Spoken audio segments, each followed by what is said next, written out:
பரம்பரையாக காட்டுவாசி தான். நான் காட்டில் சுற்றிக்கிட்டே இருப்போம். நமக்கு எந்த விதமான பயம் இல்லை, எந்த விதமான ஒரு விதானம் இல்லை. டக்குன்னு எதிரிங்களா பார்க்கலையாமா நீங்கள்? டக்கு பிடிச்சிக்கோங்க.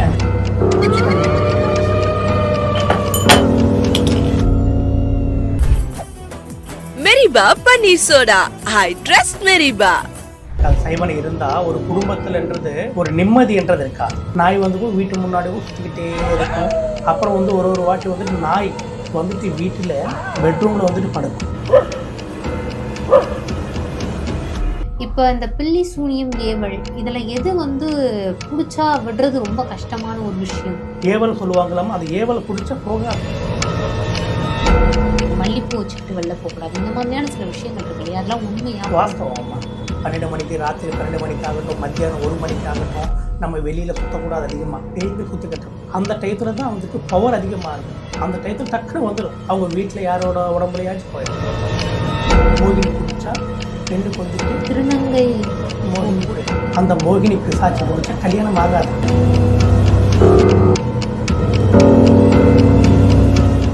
ரிஃப்ளெக்ட் ஆன்மீக நேயர்களுக்கு வணக்கம். தினமும் ஒவ்வொருத்தர்கிட்டையும் ஆன்மீகம் சார்ந்த நிறைய விஷயங்களை நம்ம கேட்டு தெரிஞ்சுட்டு வந்துட்டு இருக்கோம். அந்த வகையில இன்னைக்கு நம்ம கூட குருஜி துர்காராஜு அவர்கள் இணைஞ்சிருக்காரு. அவர்கிட்ட கேட்க வேண்டிய நிறைய கேள்விகள் இருக்கு. வாங்க வீடியோக்குள்ள இருக்கலாம். வணக்கம். வணக்கம் அம்மா.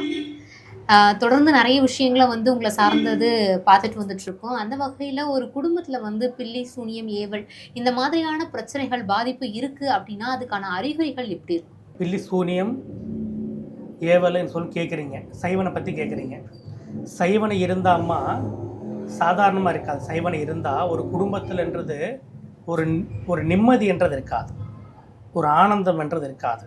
தூங்குனா கெட்ட கெட்ட கனவுகள் வரும், அதிகமான பயம் உண்டாகும், எல்லாமே கெட்டது தான் நடக்கும். எது கூட நல்ல விஷயங்கள்ன்றது எது கூட நல்லது நடக்காது. தூங்குனா கெட்ட கனவுகள்னா ஒரு யாரோ இறந்த மாதிரி, ஏதோ தீ பிடிச்ச இருக்கிற மாதிரி, அந்த மாதிரி தெரியும். அது அறிகுறி. அப்புறம் நாய் வந்து சொல்லுவாங்க, நாய் வந்து வீட்டு முன்னாடி சுற்றிக்கிட்டே இருக்கும்.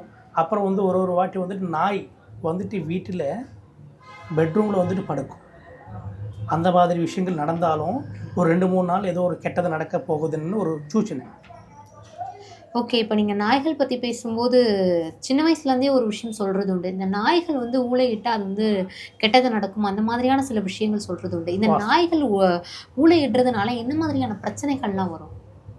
அதனால என்னன்னா ரொம்ப ரொம்ப பிரச்சனைகளை தான் உண்டாகும். அந்த வீட்டில் ஏதோ பெரிய கெட்டது நடக்க போகுதுன்னு ஒரு விதம் காமிக்கும். இறக்குறதாகட்டும், ஏதோ ஒரு விதமாக பேய் பிசாசி வந்தாலும் கூட அந்த மாதிரி இருக்கும். இப்போ இந்த பில்லி சூனியம் ஏவல் இதில் எது வந்து பிடிச்சா விடுறது ரொம்ப கஷ்டமான ஒரு விஷயம்? பில்லி சூனியம் ஏவல் என்றால் வந்து எது பிடிச்சா ரொம்ப அதிகமாக ப்ராப்ளம் காமிக்கும்னு கேட்குறீங்க நீங்கள். அதில் எது பிடிச்சாலும் கூட ப்ராப்ளம் காமிக்கும். ஆனால் சூனியத்துக்கு வந்துட்டு பில்லி சூனியத்துக்கு வந்துட்டு அதிகமான பவர் இருக்கும். ஏவல் சொல்லுவாங்களாமா, அது ஏவலை பிடிச்சா போகாது, சாதாரணமாக போகாது.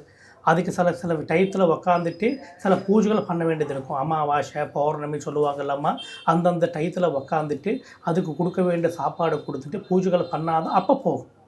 ஓகே, இப்போ உங்ககிட்ட இந்த மாதிரி இந்த பில்லி சூனியம் இதனால் பாதிக்கப்பட்டவங்க நிறைய பேர் வந்திருப்பாங்க. கண்டிப்பாக. குறிப்பாக இந்த ஏவலை பற்றி நீங்கள் சொன்னீங்க, அதை பிடிச்சா விடுறது கஷ்டம் அப்படின்னு. இந்த ஏவலால் பாதிக்கப்பட்டவங்க வந்திருக்காங்களா? அது சார்ந்த ஏதாச்சும் விஷயம்? நிறைய பேர் வந்திருக்காங்க. நிறைய பேர் வந்திருக்காங்க. இங்கேயே நிறைய பேர் வந்திருக்காங்க. நம்ம ஆஃபீஸ்க்குள்ளே வரும்போதையே அவங்களுக்கு மேலே வந்துட்டு ரகரகமாக பேசிட்டோம். நம்ம சில மந்திரங்களை வச்சுட்டு, எலுமிச்சை பழம் வச்சுட்டு அது சாந்திப்படுத்துவோம். இந்த ஏவல் அப்படிங்கிறது என்ன? ஃபஸ்ட்டு எப்படி அவங்கள வந்து அது அவங்க உடம்புக்குள்ளார இறங்குறதா இருக்கட்டும், அவங்க குடும்பத்தில் தொடர்ந்து பிரச்சனைகள் உருவாக்குறதா இருக்கட்டும், எதனால், அது என்ன காரணம்? இப்போ நம்ம நல்லா இருக்கோம், நம்ம சந்தோஷமாக இருக்கோம், நம்மளை வந்துட்டு சில பேர் டார்கெட் பண்ணுவாங்க. இவர் குடும்பம் நல்லா இருக்கக்கூடாது, குடும்பத்தில் இப்போ ப்ராப்ளங்கள் ஆகணும், ஒரு மனசாந்தி இருக்கக்கூடாதுன்னு சொல்லிட்டு குடும்பத்தில் சில பூஜைகள் பண்ணும்போது அது ஏவலை மாதிரி ஒரு விதமாக அனுப்புவாங்க. சில மந்திரங்களோட சில பொம்மைகளை வச்சுட்டு அனுப்பும்போது அவங்க உடம்புக்குள்ளே போய் சேர்ந்துடும். இப்போ ஓகே, இந்த ஏவல் பில்லி சூனியம் எல்லாத்தையுமே நீங்கள் வந்து கிளியர் பண்ணி அனுப்புறீங்க, அது உங்களுக்கே திருப்பி ஆபத்துக்கள் ஏதாச்சும் விளைவிக்காதா? இல்லைம்மா நமக்கு ஒன்றும் பிரச்சனை வராது. எதுக்குன்னா நம்மக்கிட்ட தெய்வசக்தி இருக்குது. தெய்வசக்தி இருக்கிறனால துஷ்டசக்தியை நம்ம துரத்துருவோம். துஷ்டசக்தி நம்மக்கிட்ட வராது. துஷ்டசக்தி வந்தாலும் நம்ம தெய்வசக்தின்றதை காப்பாற்றோம் நம்மளை. ஓகே. இந்த நீங்க தெய்வ சக்தி அப்படிங்கிறத வந்து நீங்க எப்போ உணர்ந்தீங்க? உங்களுக்குள்ளார எப்ப அந்த உணர்வு வந்தது? நம்ம சின்ன வயசுலேருந்து இதே தான்மா நமது. சின்ன வயசுலேருந்து நம்ம இதே பண்ணிக்கிட்டு தான் வரோம். நம்ம தாத்தா காலத்துலேருந்து நம்ம அவங்கக்கிட்ட இருந்துட்டு நமக்கு வந்துட்டு காட்டுவாசி. நாங்கள் வந்துட்டு முக்கியமாக சொல்லணும்னா காட்டுவாசி. காட்டில் சுற்றிக்கிட்டே இருப்போம். நமக்கு எந்த விதமான பயம் இல்லை, எந்த விதமான ஒரு விதானம் இல்லை. தெய்வ சக்தி உண்டாகும் நமக்கு. நம்மளோட காட்டு அம்மன் இருக்கும். அந்த அம்மன் காட்டு அம்மன் கிட்ட வந்துட்டு தெய்வத்தோட உருவம்ன்றது நமக்கு எப்போது கண்ணுக்கு தெரியும். எது கெட்டது நடக்க வேண்டியது இருந்தாலும் கூட வந்துட்டு தடுத்துடும். ஓகே. இப்ப காட்டுவாசியிலருந்து நீங்க வந்ததா சொல்லப்படுறது. வாஸ்தவம்மா. ஓகே. நீங்க அந்த காட்டுவாசியில நீங்கலாம் அத பார்த்துருக்கீங்களா? தெய்வ சக்தியும்? கண்டிப்பாக பார்த்துருக்கேன். கண்டிப்பாக பார்த்துருக்கோம். காட்டுவாசி தான் நாங்கள். பரம்பரையாக சின்ன வயசுலேருந்து எங்கள் தாத்தாவை பார்த்து, அப்பாவை பார்த்து நம்ம வளர்ந்து வந்திருக்கோம். நீங்க காட்டுவாசியா இருந்து உங்களுடைய அனுபவங்கள் எப்படி இருந்தது? நீங்க எப்படி இந்த மாதிரியான விஷயங்கள கத்துக்கிட்டீங்க? காட்டுவாசியாக எப்படி இருந்ததுன்னு நினச்சா, இப்போ காட்டுவாசியன்னா நாங்களுக்கு தெய்வத்தோட அனுகிரகமே நமக்கு இருக்கும். நாங்கள் தெய்வத்தோட அனுகிரகம் இருக்கும். காட்டுவாசி என்றதே வந்துட்டோம்மா, காட்டுவாசி மக்களை வந்துட்டு எது இருந்தாலும் உண்மையை தான் இப்போ சொல்லுவோம், உண்மையை தான் பேசுவோம், நல்லதே பண்ணுவோம். நல்லது பண்ணுறதுக்கு தான் 4 அடி நம்ம முன்னாடி வைப்போம். கெட்டது பண்ணுறதுக்கு நம்ம 4 அடி முன்னாடி வைக்க மாட்டோம். நல்லது மட்டும் பண்ணணும். காட்டுவாசி மக்கள் எப்படிப்பட்டவங்கன்னாம்மா, அந்த அருள் எப்படி வந்திருக்குன்னா நம்ம தாத்தா காலத்துலேருந்து வந்தது. தாத்தா காலத்தில் வந்தது. அது ஒரு ரசாயனம் பண்ணுவாங்கம்மா. ஒரு ரசாயனம் பண்ணிவிட்டு நமக்கு ஒரு வயசில், சின்ன வயசில் ஒரு 3 வயசு 4 வயசில் வந்துட்டு நமக்கு அந்த ரசாயனத்தை ஊற்றுவாங்க. காட்டுவாசி மக்கள்னா இங்கே அந்த தெய்வ சக்தியோட விதானமே நம்ம உடம்புக்குள்ளே வந்துடும். சரிங்களாம்மா? கெட்டது ஏதாச்சும் கண்ணுக்கு தெரிஞ்சாலும், கெட்டது எங்கேயாச்சும் எந்த வீட்டில் இருந்தாலும், யார் மேலே ஏதாச்சும் கெட்டது இருந்தாலும் கூட அதை நம்ம பார்த்த உடனே நம்ம கண்டுபிடிச்சிட்டு அதுக்கு வெத்தலை பாக்கில் மை போட்டுட்டு பார்த்துட்டு அது சரி பண்ணிக்கிட்டு வருவோம் அம்மா. இப்ப நீங்க பேய், பிசாசு இதெல்லாம் கூட ஓட்டுறது உண்டு இல்லையா?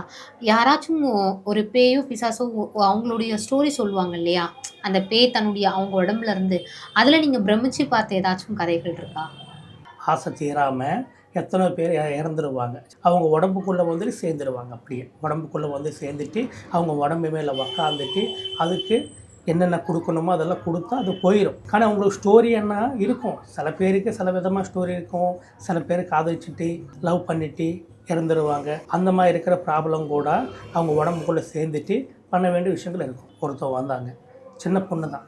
கரெக்டாக ஒரு பார்த்த வயசு ஒரு 15 வயசு இருக்கும். அவங்களுக்கு ஒரு கிட்ட ஒரு 45 வயசு அப்படி இருக்கும். ஹாஸ்பிட்டல் தான் போயிருக்காங்க, வேறு எங்கே இல்லை. ஹாஸ்பிட்டல் இவங்களோட அக்காவோட டெலிவரி ஆனால் அந்த இடத்துக்கு இவங்க போயிருக்காங்க. இந்த பாப்பா அவங்க அம்மா எல்லாம் போயிருக்காங்க. அங்கே அவர் பிடிச்சிருக்காங்க. 45 வயசு இப்போ வந்துட்டு பெண் இல்லை, ஒரு ஆம்பளை. ஆண் வந்து ஒரு சிறுமியை பிடிச்சிட்டு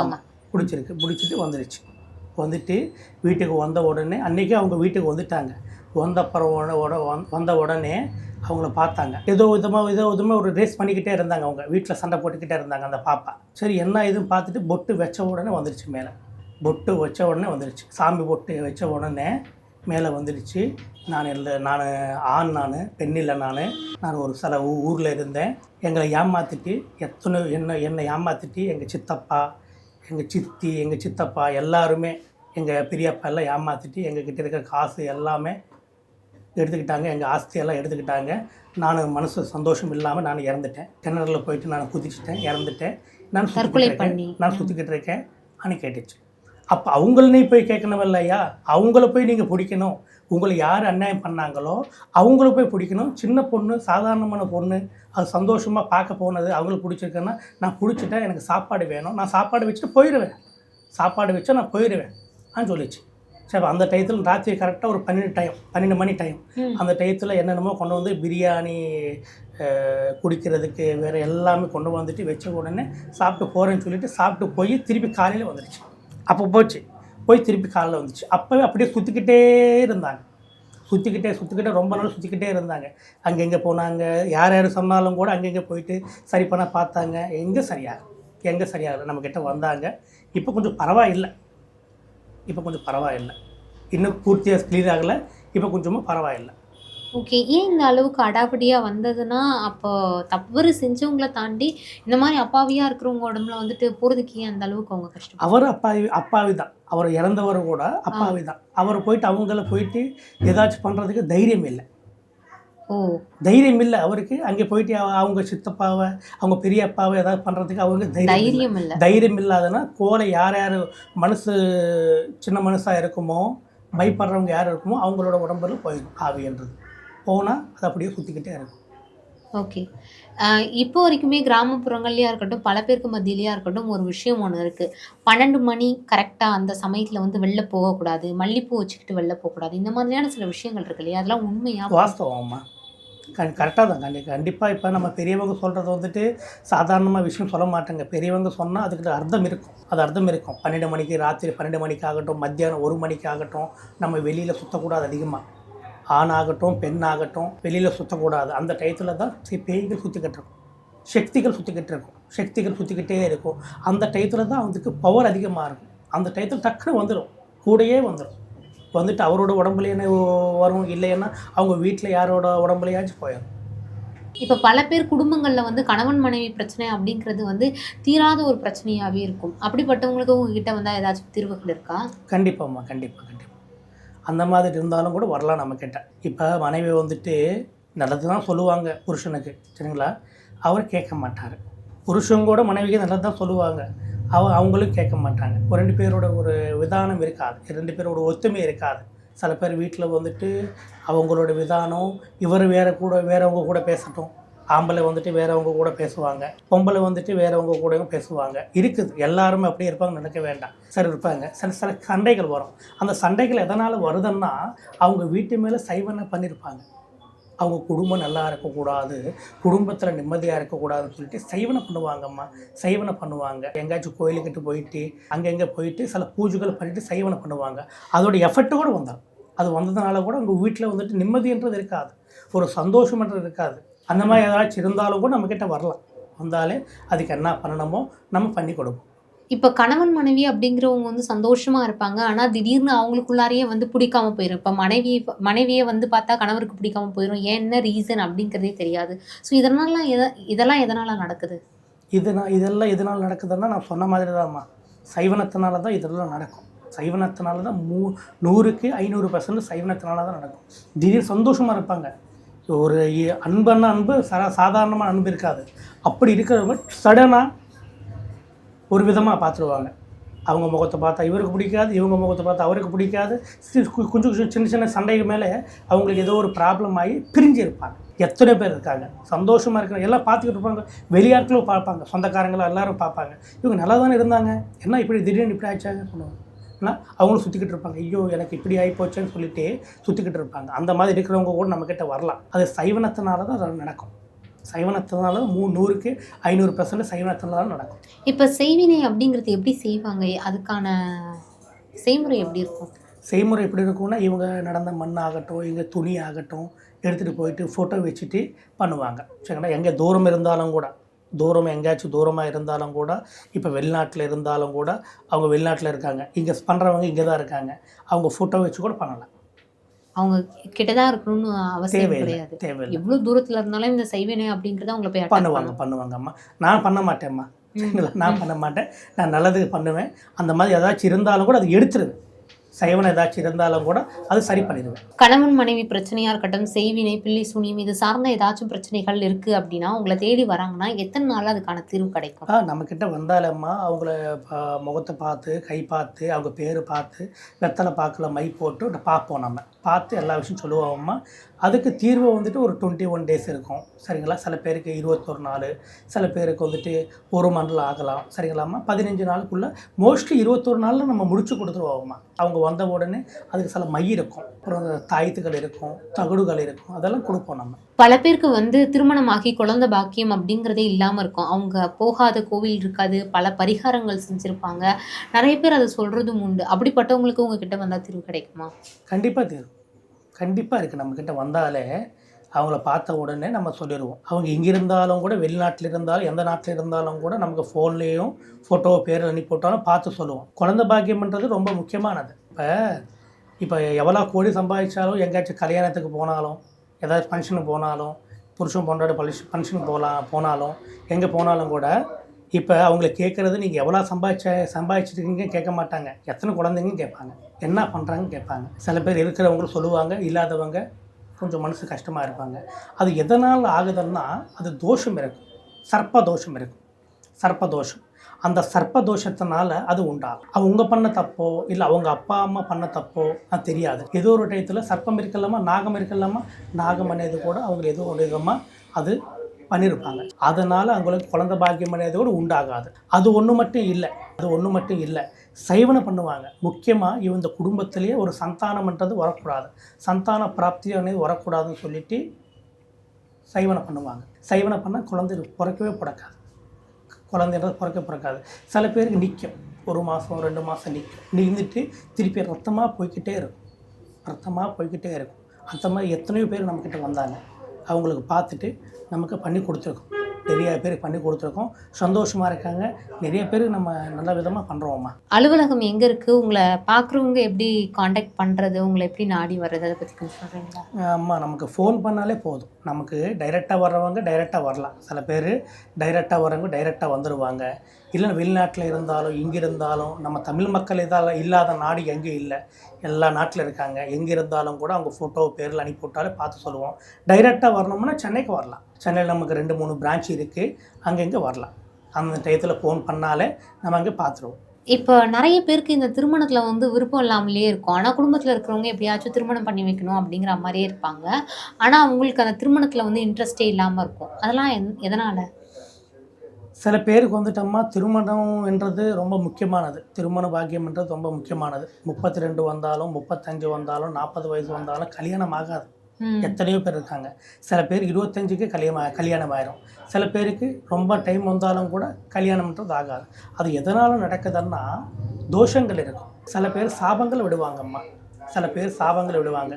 ஒரு டைம் இருக்கும், சாயந்தரம் 5 மணிலேருந்து 6 மணிக்குள்ளே அந்த டயத்தில் சாபங்கள் எடுக்கிறோம் சொல்லுவாங்க. அந்த டயத்தில் அந்த சாபங்களை விட்டால் அவங்க அப்படியே போயிடும். சாபங்கள் இருக்கும். சில பேருக்கு வந்துட்டு சைவனை பண்ணுவாங்க.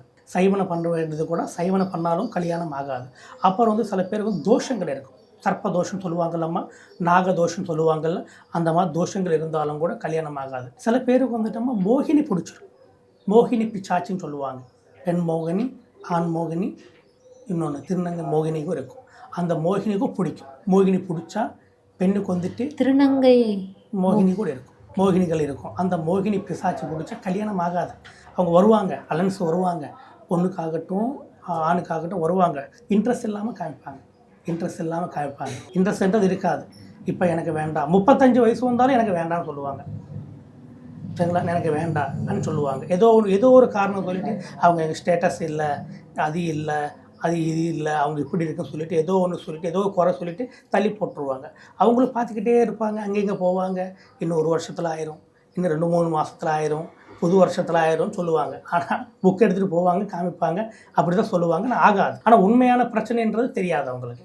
அவங்க நம்மக்கிட்ட வந்தாலும் நம்ம பார்த்துட்டு என்னென்ன செய்யணுமோ செஞ்சாலே கண்டிப்பாக தீர்வு கிடைக்கும். இது என்ன காயின்னு கேட்டிங்கல்ல, இது ரொம்ப ரொம்ப முக்கியமான காயம்மா. இது அகோரி காயின்னு சொல்லுவாங்கம்மா. சாதாரணமான பொருள் இல்லை இது. இது யார் வீட்டில் இருக்குமோ, யார் ஆஃபீஸில் இருக்குமோ, எந்தெந்த கம்பெனியில் இருக்குமோ அங்கெங்கே செல்வம் உண்டாகும், மனசாந்தி உண்டாகும், லக்ஷ்மி கடாட்சம் உண்டாகும். இது ரொம்ப ரொம்ப முக்கியமானது. இது கூட நம்ம கொடுப்போம்மா. இது ரொம்ப ரொம்ப முக்கியமான பொருள். இது வச்சுக்கலாம், அவங்கவுங்க வீட்லேயும் அவங்கவுங்க ஆஃபீஸ்லேயும் வச்சுக்கிட்டால் ரொம்ப நல்லதம்மா. இவ்வளோ நேரம் ஒதுக்கி இத்தனை விஷயங்கள் எங்கள் கூட பகிர்ந்துக்கிட்டதுக்கு ரொம்ப நன்றி. சந்தோஷம். Meriba Paneer Soda. I trust Meriba.